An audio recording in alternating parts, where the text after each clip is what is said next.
probably 90 days. Me and Mr. Crawford had the same passion, and it was to make a difference in somebody's life. When I first met him, he was like, don't try to save all of them. It's not about the numbers like my sisters had said. He said, focus on the ones that want to change. But me being me, I'm thinking I could save the world. And one day, we have a group called, every Thursday we meet at 7 o'clock. And one day I looked up and Mr. Crawford was in the room. And he just always used to tell me, focus on the ones that want to change. Focus on the ones that want to change. And that just stuck with me. And at first it was hard because, once again, I think I can save the world. But these young brothers and sisters behind me, we go to church every Sunday. And as I'm getting the van every Sunday, Mr. Crawford would be coming to work. And he knew where we were going. And he knew my mission as well, was to make a difference in each one of these young lives. I'm going to share something about the dash. And I also want to say thank you to the family for taking this time to let all of us have our closure. Thank you so much. We all know our sunrise. God never will tell us about our sunset. This dash in between our sunrise and our sunset, it's up to you to make that difference. What kind of character you're going to be remembered as. That dash is going to explain who you are, what you stood for, what you believed in, and what you did. As I look at all of these accolades and pictures, that's very, very, very empowering to me. And I hope each one of these trainees that's in here are able to take a look at this and remember the words that he shared with them. Because I know in that short bit of time, I've probably been on the ground for a week or two and I'm off running. I'm ready to save everybody, tackle this person that name, like, James, slow down, slow down, slow down, slow down.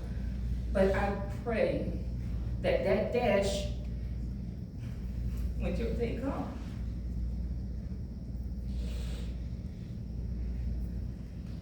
someone will be able to say some kind words about you. Your character, and was my first topic I talked about, your character is everything. You're not gonna be like, I wasn't like, I'm still not like, but I get up every morning because I do it for that man above. I pour in these trainees for that man. I pray every day, and I got hired. God, use me. I wanna be used. This is my whole purpose. I am here for him. I don't care who like me, who speak to me, who don't speak to me. I come here for these trainees, and it's the best feeling I have ever had, ever. So my goal is to continue to pour into them, because everything God gives to me, I'm pouring it out to them every ounce of it. I'm not sharing anything, I'm not keeping nothing, I'm giving it all to them. And it's a wonderful feeling. And I'm gonna just brag for 1 minute if you allow me to. We go to church every Sunday. I think we probably have, I don't know the numbers, I have 5 that, maybe more, probably 8 or 9 join church. We have 4 that been baptized. We have 4 that completed new orientation. We have this young lady that's on the usher board. She wanted to join so bad. She went to Sunday school just to join church so she can get baptized the same day.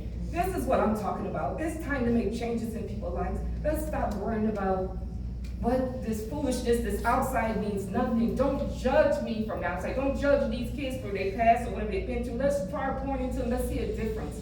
And that's my goal every day, is to see a smile on one of their faces. And as long as he's using me and pouring in me, I'm pouring into them. And I'm gonna ask each one to take a charge and do the same thing. Mr. Crawford told me about bowling. Now let's close right here. And he was talking to a young gentleman, and the guy, after talking to him, was like, we need to hire you. We want you to come to bowling. I have no idea who that young man is, but that was empowering to me. Your character, I can't say that enough, it speaks louder than words. Anybody else want to say anything?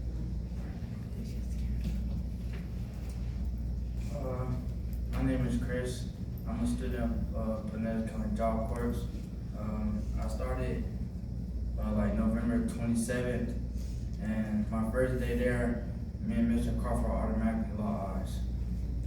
I walked up, I said, "How you doing, Mr. Crawford? I see something in your eyes that I'm interested in. I want to learn." He said, "Okay, you could come to me every day. There's no time limit, I'm always available." So from that point forward, it's always anything I wanted to know, I could question him. He won't mind. Sometimes he'd be in the middle of something. I'll say, "I'll come back." He said, "No, you can come in. I'm not busy no more." So then from that day forward, I just go ask him about stuff I wanted to know. I started talking to him about computers and things, and he was telling me, "Hey, this the new generation, AI is coming out." He said, "Hey, start on it now." Because back then, me growing up, we had telephones. Now you got the computer world taking over, and now these voices is behind the phone. There's no more people typing, it's automatically going digital computer. I told him a story. I said, "Hey, you older than me."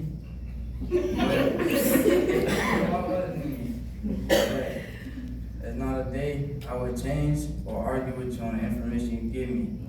I used to give him information he didn't know about, stocks and bonds. Hey, he told me, he said, "Hey, you know they got new AI stocks coming out." He said, "Go buy you some while they're cheap now." He said, "About 10 years you could be a millionaire, you never know." My last thing, he told me, he was like, "Hey, lock in with AI, research it, write some notes down." He said, "When I come back next week," he said, "I'm gonna come ask you some stuff to see if you've been locking in." I said, "Mr. Crawford, all right, I got you." That same night I went in my room and stood up till about 3 o'clock in the morning. He gave me that information, it locked in, and so far I done spent $50 for AI. Thank you, Mr. Crawford, on the mission.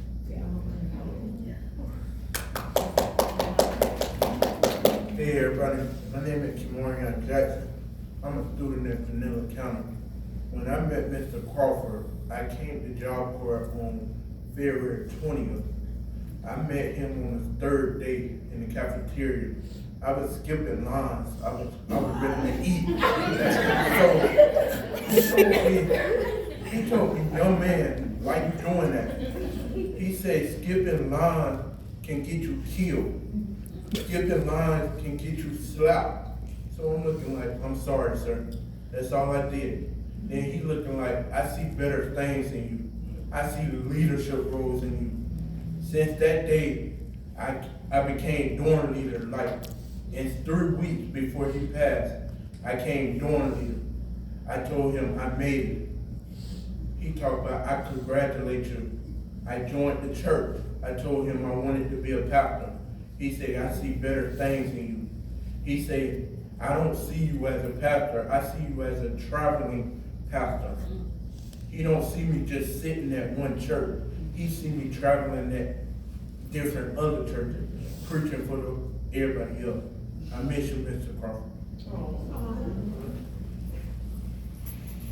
Hello, my name is Jayla. I joined Job Corps April 2nd, and I always saw Mr. Crawford sitting in the TV room watching the news. Me and him never really got to touch base on a lot, but every time he saw me, he would always say hello to me. I would say hello. It would be a "Hi, how are you?" And every time I saw him around the campus, he was giving most of the students advice, or he was always laughing. He was just a joyful spirit that our campus really needed. And I see a lot of the lives that he touched in our school. I've seen a lot of students, they were heading down bad paths. He changed them. He changed their life for the better. And I just hope that all of us can keep him in our lives, can keep his memory alive, and keep his goal in our hearts, because he was a good person.